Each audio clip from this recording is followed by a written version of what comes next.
Hi, in today's tutorial, I'm going to show you how to add a Venmo balance into your Venmo account. First, if you're looking for an interface video, which is inside the Venmo app, I'm not going to show that today because I cannot log into my account at the moment. I'm outside the UA. But for you, you'll just have to go and log in to your account or create an account. Of course, if you don't have one, of course, if you don't even have it downloaded, make sure to go and do it. So, how to basically add funds to your account. So, example, how to add money on my Venmo balance. All you need to do, or all you can do simply to add your money, is go to Me tab.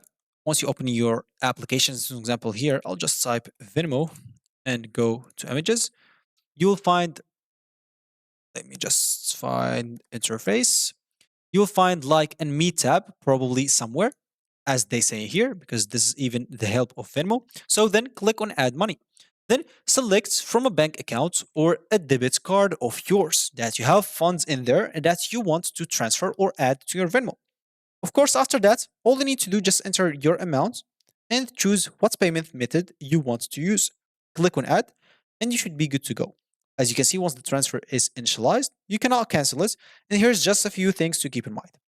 You don't have if you, of course, you don't need to have money in your Venmo account to make payments to other Venmo users. You can fund payments to other Venmo users using a linked payments method, like a linked credit card or something like that.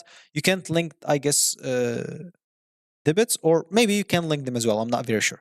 Of course, if you change your mind after initializing a transfer to your Venmo balance, you can transfer it back to your bank once it is completed. And of course, if your transfer to your Venmo balance failed, you will be notified via email and funds will not move from your bank account to your Venmo balance. And you can check the status of the transfer in the Venmo app in your personal transaction.